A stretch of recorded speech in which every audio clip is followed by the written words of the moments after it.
Hello and welcome back to the Daily Royal, a podcast covering the daily events of all the European royal families. Today we are going to be talking about all of the events from Thursday, March 4th of 2021. And oh gosh, you guys, we've got another busy day. I don't know what is going on other than it's time, and so things are just getting busier. I don't know. Things are getting easier COVID-wise, so maybe that's why. I don't know, but I'm enjoying it. Sorry, I'm a little out of breath. I'm not sure what just happened. Sometimes I've noticed that. I get really out of breath, but I've only done the intro. I have no idea why. Other than I've been corralling a mad dog. I don't know. Okay, so we are going to get started with Belgium. Oh, but before I say that, I want to make sure you guys remember this is the last episode for this week. I will be recording again on Sunday. So episodes will start going up Monday through Friday next week. This week you kind of get gypped because I didn't think ahead. So there's one less episode this week, but that's okay. So we'll do anything that happens tomorrow, which looks like it could be a lot, into the weekend if there are any events over the weekend. So that's where we're headed. But for now, we are going to jump over to the Belgian royal family.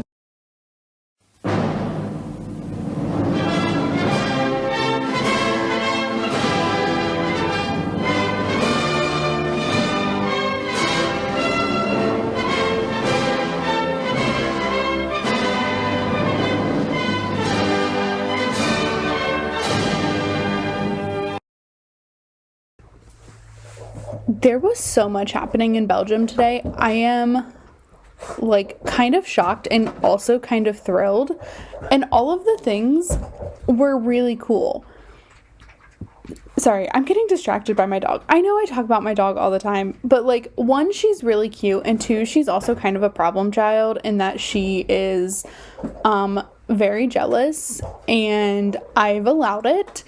And so she gets really mad when I talk on the phone when I record this podcast, which I've been doing for over a year. The dog gets mad at. It cracks me up. But she's playing with it. I give her food. I give her dinner in a ball so it's a puzzle. So she has to roll it around and exercise herself and work her brain. But for some reason, she made it to where I'm recording, the room, and she won't leave, which is fine, but she's so distracting. So maybe it's not fine. Okay, sorry. Belgium. Okay, so there was a lot going on, and I love it all. I was so excited about this. So, today, King Philippe took part in a virtual conversation with students from two universities in Belgium, the University of Namur and Hasselt University. So I think this is just two different language speaking colleges. So one speaks French and one speaks Dutch, is what I think. And so anyway, they were talking about obviously the COVID crisis, how it's affected education and student life and campuses, as well as distance learning, and then mental health, because obviously it's had a huge impact on mental health. And so that's what they were talking about. I thought this was really cool. I don't really remember when this was, but it kind of reminded me, King Harald of Norway did something kind of similar where he talked they were younger, but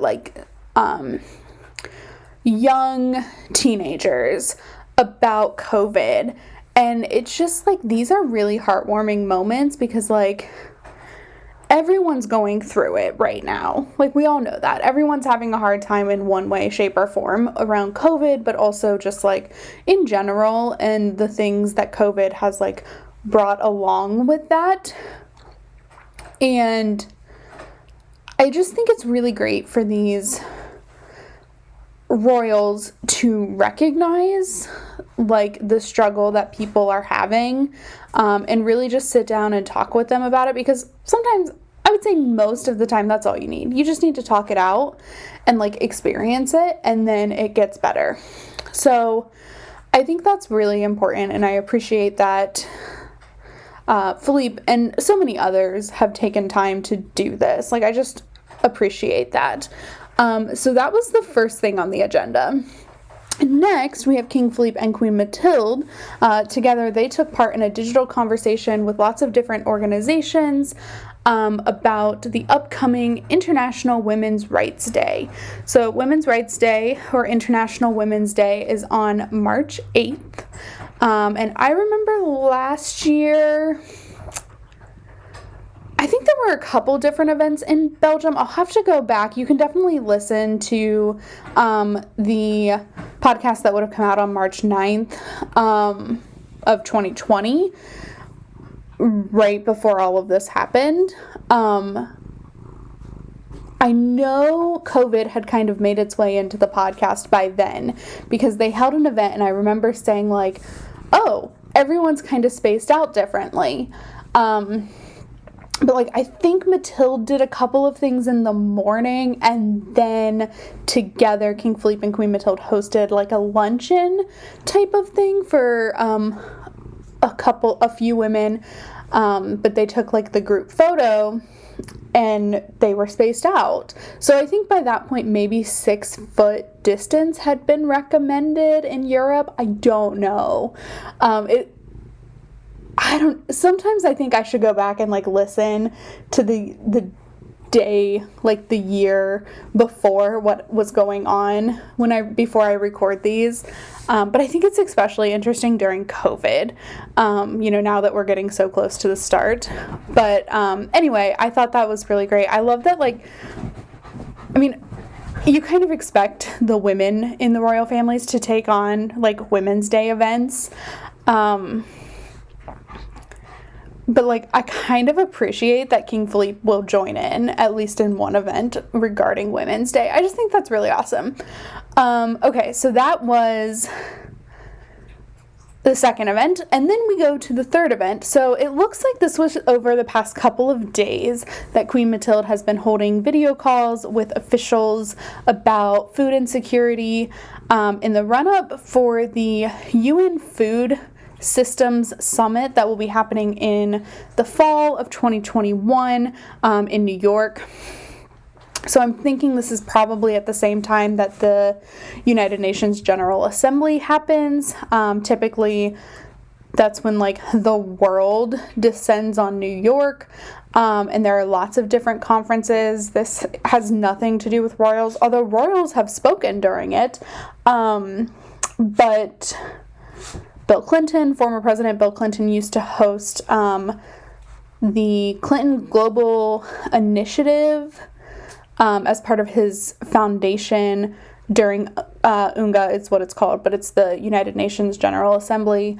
Lots of things kind of happen in New York at that time, so I'm thinking this is possibly during the same time. But it also is making me wonder if Queen Mathilde's going to be in New York, if foreign travel is possible. That's still a ways off for us to determine, so I don't know. But I'm like, ooh, possibly a fall trip to New York for me. We'll see.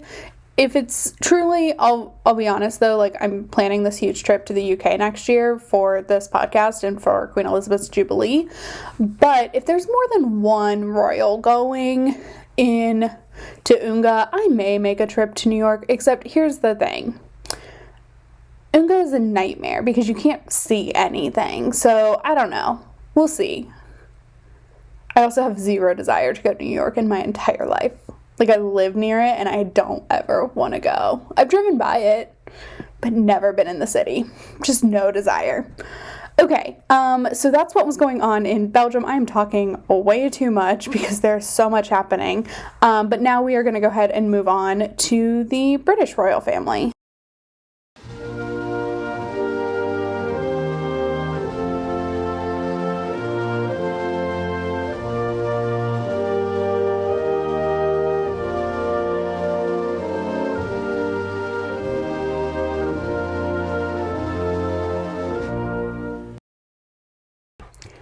in the UK, I'm going to do this a little bit out of the order I normally would, but we had a new update on the health of Prince Philip, the Duke of Edinburgh. So yesterday, he underwent a heart surgery.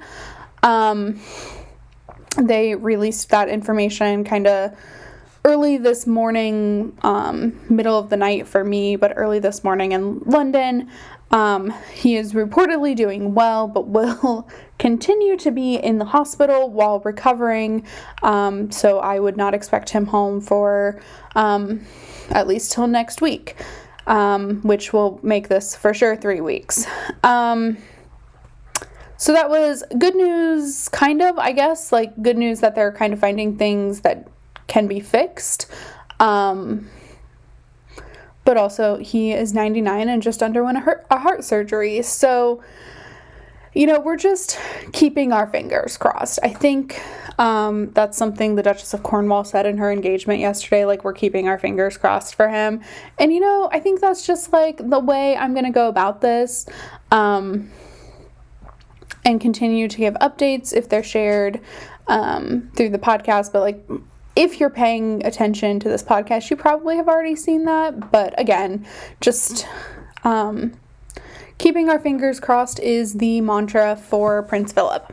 Okay, and then we'll go into the official engagements. So today, Queen Elizabeth held a telephone call with the Chief of Staff for the Royal Air Force. She has spoken with the Army, the Navy, and now the Air Force about their commitments to supporting the nation's needs during the pandemic. So I think that's really awesome. Also, like, I was saying this yesterday in the context of something else, but, like, props to Queen Elizabeth. Like, I know that this is just her in that she puts country kind of over everything and duty over everything. But, like, she's got some strong will to just be able to keep working while Philip is going through all this. Like, props to her, mad respect. And also, like, there's a ton of other stuff happening, and the royals are just working. Like, they're just doing their job. And I thoroughly appreciate that, because I think if they were to go kind of AWOL, it would not get a fair reporting right now. So I just appreciate the keep calm and carry on attitude. Okay, so the next thing is today is World Book Day, which means, for those of you who listen to this podcast, that means it's basically the Duchess of Cornwall's, like, Christmas. So Camilla is a book lover. She started a book club this year,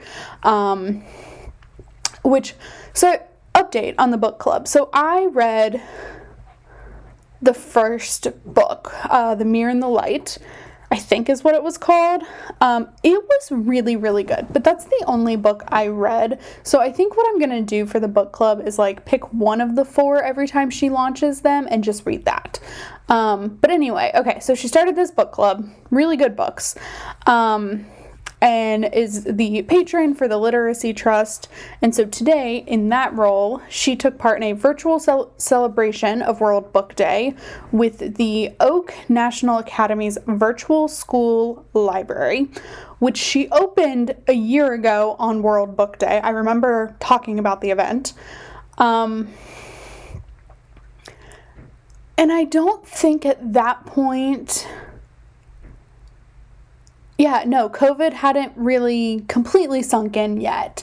But I think it's so funny how much that has probably been utilized in the past year versus what it would have been utilized as. And so, I don't know, it's just, what a year we've had, right? So, she spoke with some of the children in a classroom. It was virtual, by the way. She was sitting in, like, Clarence House or wherever they're at right now, and maybe Highgrove, I don't really know. And the kids were in class, and I don't know, I just, like, I love when Camilla talks about reading. So there are a few things that, like, if her passion is there for the organization or like the work that's being done, she shines.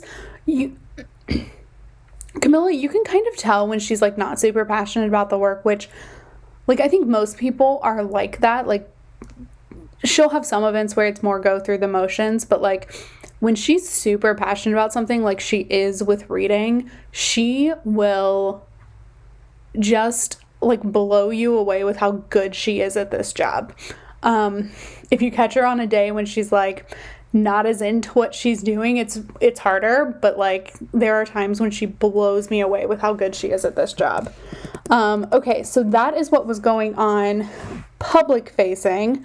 Now I'm gonna pull up the court circular.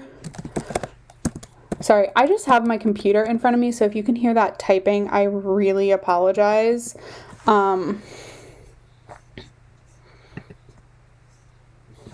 It's just unfortunate. Okay, why? Why is this so hard?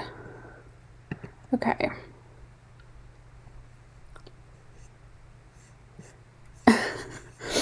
The court circular, you guys, why can't I find it on the Apple News app on my computer? Why is this happening?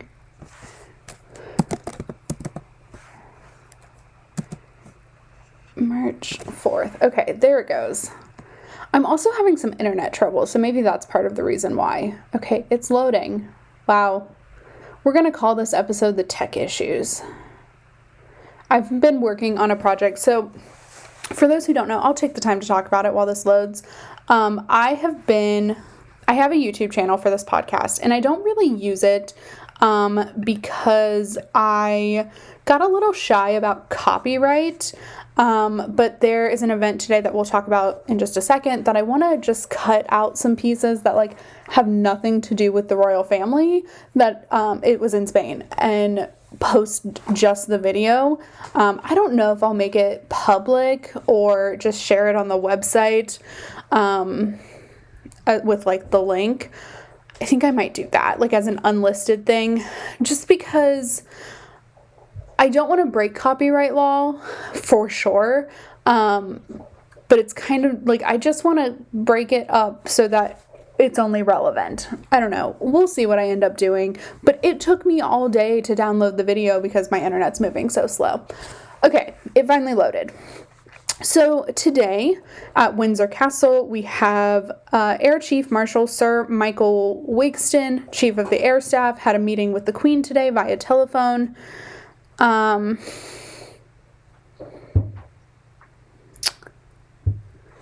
Okay. Okay, and then the rest of it is just some diplomatic work that she didn't actually do. Okay, and then in Clarence House, the Prince of Wales this evening held a meeting for the Sustainable Markets Initiative via video link. Oh gosh, and then Kensington Palace, the Duke of Cambridge had 1, 2, 3, 4, 5, 6 telephone calls, all about the COVID vaccine. So making those phone calls, Will is. He's just making them left and right. All right, so that is what was going on in the UK. Wow. Okay.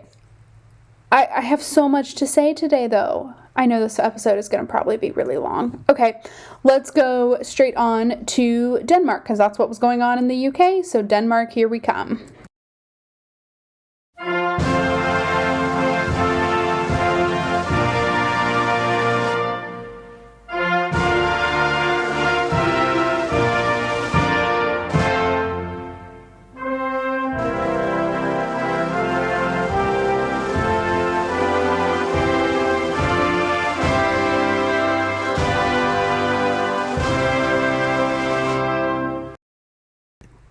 Yep, that's right. There was another event in Denmark today. I think fingers crossed. We're going to at least maybe have one event a week here. We'll see what happens. But today, Crown Princess Mary took part in a roundtable discussion about the commitments that were made at the Nairobi Summit in 2019. So this, I think, was co-hosted by Denmark and another country, and maybe it was held in Nairobi. I don't really understand. I didn't do too much research into this, but it concluded with the commitment of 179 countries committing to an action program to help ensure the rights of girls and women around the world, as well as including access to sexual and reproductive health rights. So I talked about this a few times because Mary was put on like this high commissioners list for this, where they have very cerebral discussions about how to make sure the commitments can still be stuck with in the middle of a pandemic. And so it's her and like a couple of other really high profile people. But this was more of just a general meeting about it, not the High Commission meeting, which I think is the right word. But this is one of Mary's like passion projects, and I wish so much that there would be more things to like talk about. And when I say passion projects, I mean like she does so much work normally, like I think in a non-pandemic, I honestly don't really know. I never paid a lot of attention, but it always seemed like she was working really hard. And like, to be fair, she has the most engagements of the royal family in Denmark right now. So she works really hard. But this is one of the things that like she is super passionate and has brought herself into, is the rights of women and girls around the world. And she doesn't shy away from sexual and reproductive issues. Because for those who don't know, if you live an incredibly privileged life like I do, in developing countries, the access to any kind of care regarding those regarding sexual and reproductive anything is impossible. So I think it's really important that this is part of that platform, and she doesn't shy away from it just because she's a royal. Okay. Also, again, I don't know Denmark's rules or guidelines about COVID, and it seems to be ever changing. But Mary arrived, didn't have a face mask. In the meeting, didn't have a face mask. And can I just say, like, we haven't seen her a lot in the past year anyway, but, like, to see someone's face is really strange. And, like, she was so smiley, and I'm, like, kind of... I'm just obsessed with that because, like, I think maybe just because there was no mask and it seemed so odd. And, you know, I am not saying that we're anywhere near the not wearing masks. I know here in the U.S. it's recommended that you are wearing them until they say not to, but, like, there are certain states that are breaking that. But, like, our president has issued a please wear your mask for 100 days, starting on January 20th when he took office. But like, the amazingness is by that time, so that's, I think the middle of May is maybe his 100th day. I really don't know. But like, what am I going to think when I see people's faces again? I'm so used to, I literally see in person, like, face-wise, my mom and my grandma. Everyone else who I, like, regularly come in contact with, I pretty much only see with a mask. And it's just really gonna be weird to see people's faces again. But, it was weird to see Mary's face. Also, she looked great because she was smiling and didn't have a face mask on. Maybe that's all it was. And it looked sunny in Denmark, so that's always a rarity too. I don't know. It's it gave me a sense of like possibly normal's ahead. Now, I will say I've been saying that for like not a year, but kind of a year. Like, oh, this will all be fine by Easter. Pfft, you know, maybe I'll feel better about Easter this year. Probably not, though. Okay, so that is what was going on in Denmark. You guys, I am rambling so much, but I love this. I really hope you don't mind the longer episode. Anyway, we're going to move on now to the Netherlands. So that brings us to the end of the week for Denmark.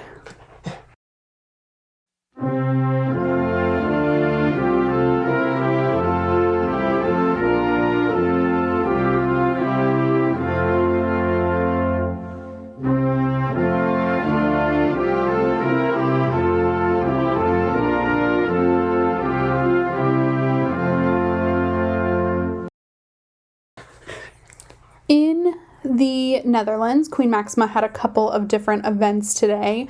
So first she did a digital working visit to Character, spelled K-A-R-A-K-T-E-R. I don't know if that's just like the Dutch spelling for character, but I decided to keep it as is because I think that's like really innovative. But it's an academic center for child and adolescent psychiatry. And so the center is designed to help with therapy as well as treatment for children who have not only like psychiatric challenges, but also like developmental disabilities, including autism, is what the readout said.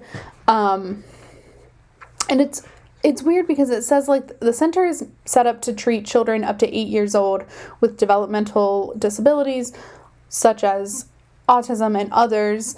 But then it says here that it's for children and adolescent psychiatry. So like that didn't add up when I was writing this, and it still doesn't really add up. But maybe they do different like therapy type things when you reach a certain age. I don't know. I didn't understand that.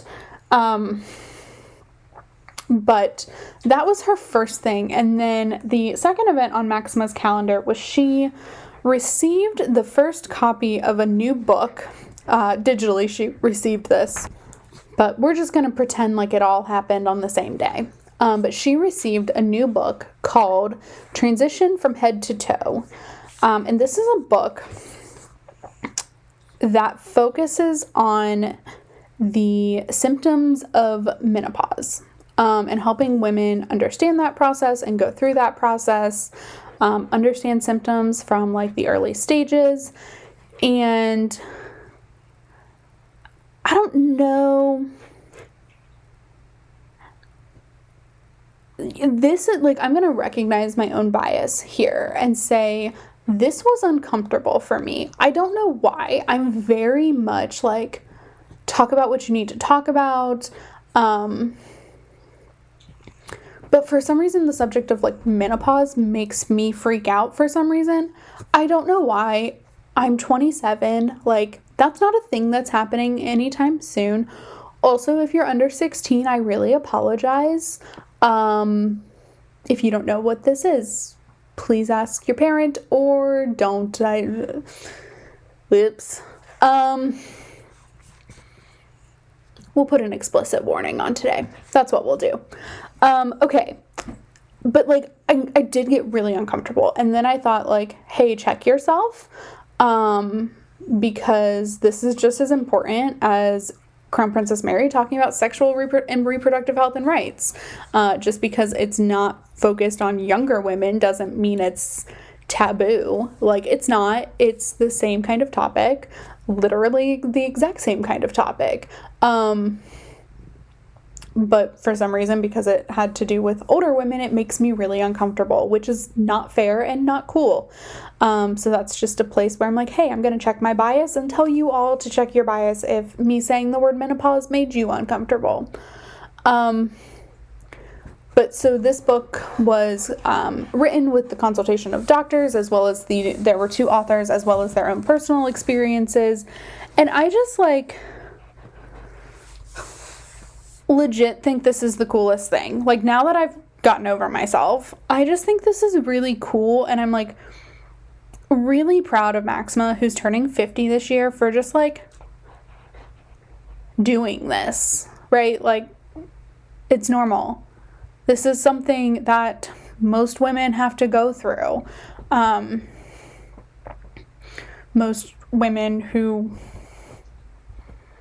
menstruate have to go through this. Okay, now I'm getting way too into this, so check yourself, do some research if this is making you uncomfortable, but also, like, I'm gonna keep myself, like, pretty calm because it's a podcast about royals, not about anything else. But I just wanted to, like, recognize with you, like, that I found this weird, but then also, like, give props to Maxima for this. And I want to say, like, you guys know, if you've listened for a while, I have a hard time sometimes giving the Dutch royal family credit where credit is due, and I feel like that's all I've done this week.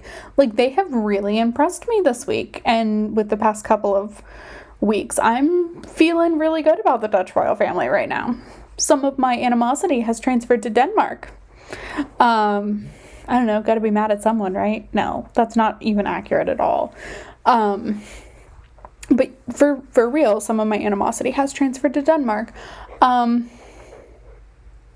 Okay, so I think that is what all was going on in the Netherlands. And now we are skipping Norway because there was nothing there. Aren't you so glad? So now we are going to move on to Spain.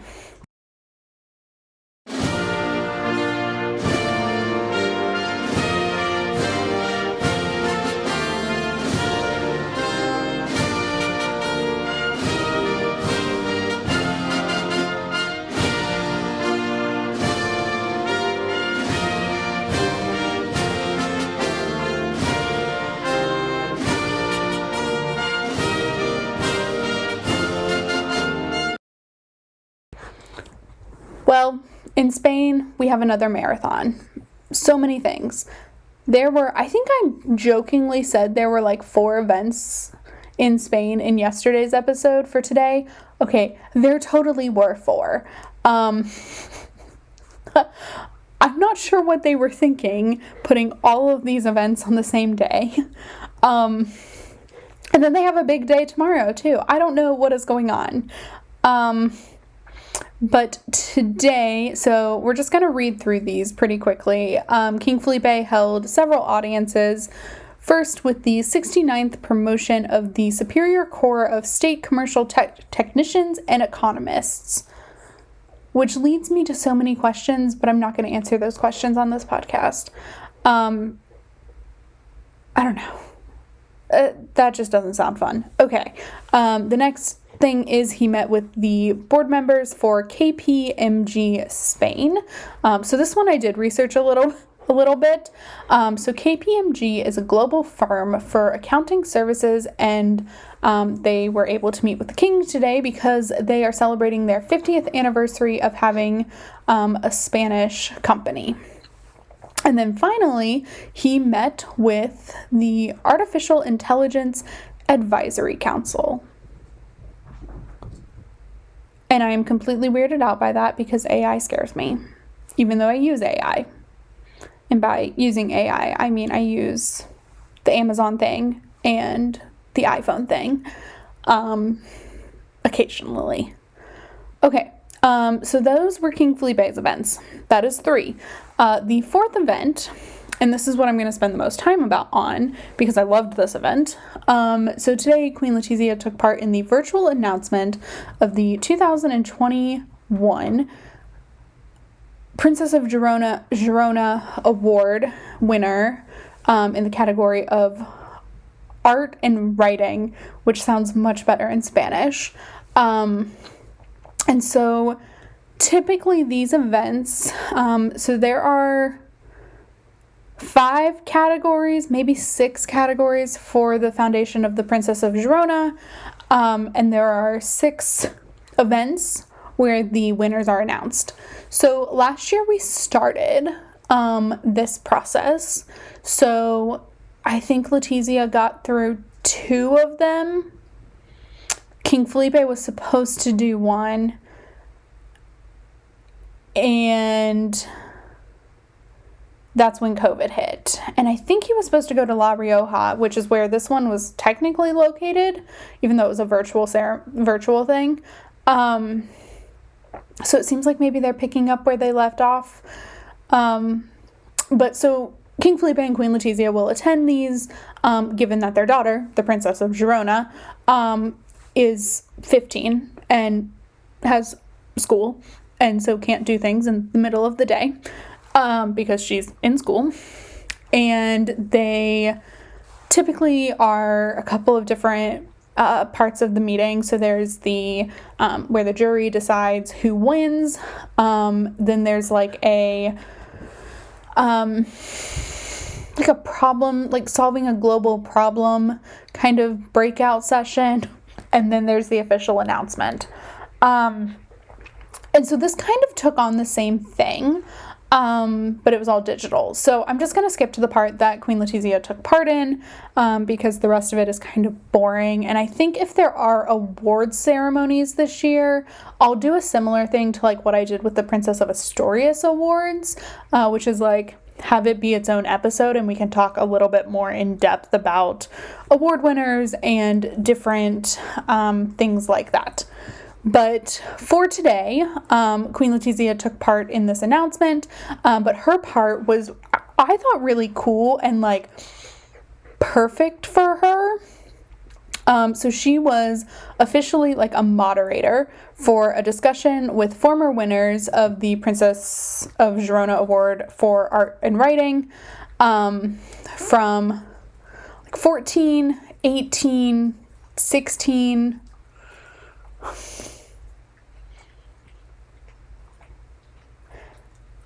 and maybe 15, I don't remember. But they were in an office in Zarzuela, which is white, so it's part of Queen Letizia's like suite of rooms of offices that she has. Probably used as like her conference room or something. I don't really know. It looked similar to the room she spent all of her confinement phone calls in, but it didn't quite look the same. Unless they just added bigger windows. I don't know. But they were in there with their masks on, and they just had a conversation about how like COVID has affected these four people's everyday lives.